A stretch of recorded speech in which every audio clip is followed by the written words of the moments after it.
غذا دادن به کبوتر، جرمه، وصل شدن به وایفای همسایه، هک محسوب میشه، آشغال ریختن، شلاوت میزنن. به شهر ممنوعها خوش اومدید. امروز میخوام عجیبترین و سختگیرانه ترین قوانین کشور سنگاپور رو بهت بگم که عمرا شنیده باشی. بریم ببینیم داستان چیه. وقتی اسم سنگاپور میاد، ذهن آدم میره سمت شهری فوق مدرن، پر از برج‌های براق و خیابون‌هایی که تمیزیشون انقدر زیاده انگار هر شب یه تیم فرشته میاد و واکس میزنه میره. ولی زیر این نظم و برق‌زدگی قوانینی هست که هر کدومش یه داستان عجیب پشت خودش داره. قوانینی که گاهی میرسن به مرز افسانه و بعضی وقتا حس میکنی اگر کسی یه عطسه اشتباهی بزنه شاید پلیس از پشت یه درخت جهش کنه بیرون.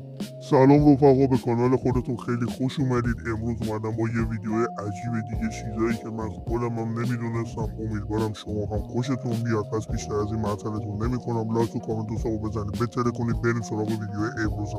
اول از همه اینو بگم این کشور جزو 5 مقصد توریستی جهان حساب میشه. خیلی ها از شنیدن این جمله شاخ در میارن، چون سنگاپور اونقدری امن و شسته رفته به نظر میرسه که فکر میکنی حتی گربه هاش هم فقط با مجوز قدم میزنن. حالا تو همین کشور در حالی که فروش آدامس ممنوعه و حملش تا $1000 جریمه داره، یه سری ممنوعیت‌های دیگه هم هست که حتی از آدامس عجیب تره. بذار قدم به قدم وارد این دنیای قانون زده بشیم. از همون لحظه که وارد سنگاپور میشی انگار وارد یه بازی ویدیویی شدی که هر حرکتت ممکنه امتیاز منفی بده.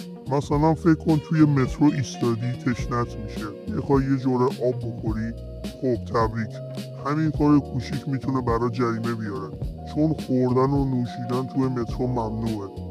و نه بحث سر تمیزی نیست، بحث سر اینه که قانونه، همینه که هست.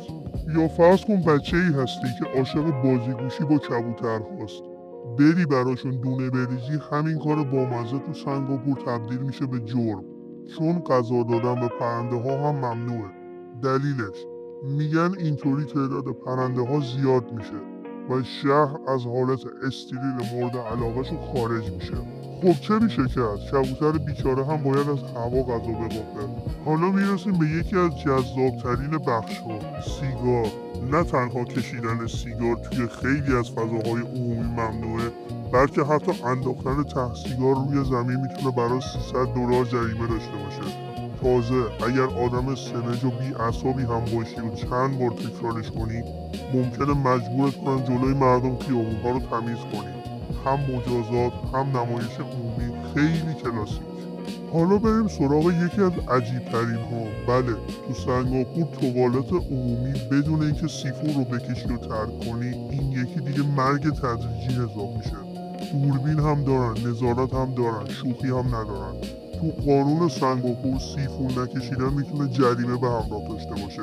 تصور کن چه تجربه وحشتناکه که حتی دستشویی رفتنت هم زیر ضرری باشه.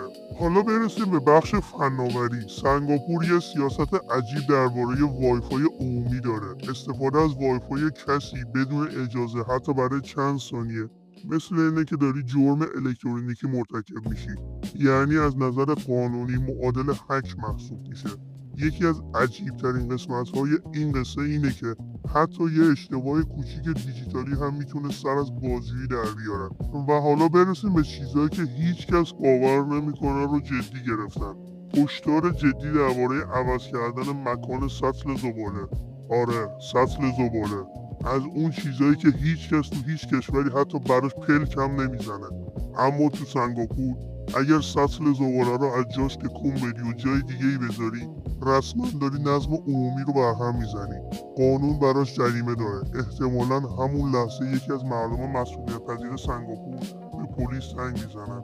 گفتیم آدامس، بذار کاملتر بگم، ممنوعیتش از سال 1992 شروع شد، چون مردم آدامس ها رو میچسبوندن به درهای قطار و مشکلات ایجاد میکرد.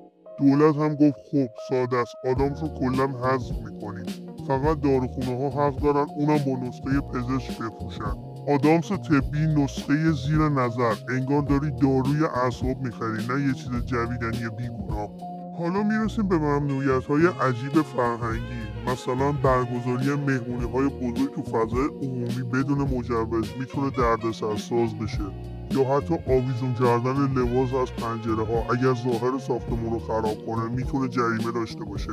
انگار شهر تبدیل شده به یه صحنه فیلمبرداری که همه باید خوش‌تیپ، مرتب و خوش‌رفتار باشن. و در نهایت یکی از جنجالی‌ترین قانون‌ها، ممنوعیت پورن تو هر شکل و فرم.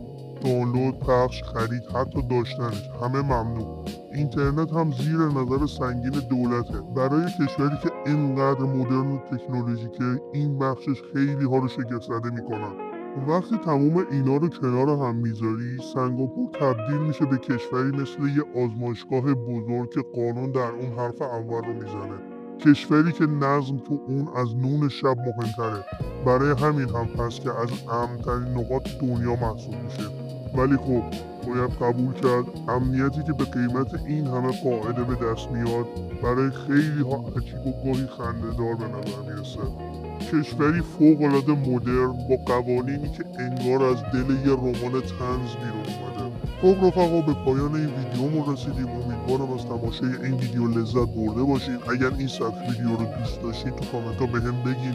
دوست دارم نظر شما رو هم بدونم. و اینکه مثل همیشه اگر از این ویدیو خوشتون اومد یه لایک قشنگ پایین ویدیو بزنید که لایک های شما بهم انرژی میده. و اینکه اگر کانالمون رو ساب ندارید همین الان ساب کنید تا از ویدیوهای جدیدی که تو آینده براتون میذارم جا نمونید. در آخر میدونید که چقدر دوستتون دارم. تا ویدیو بعد مراقب خودتون باشید. فعلا خدا نگهدار.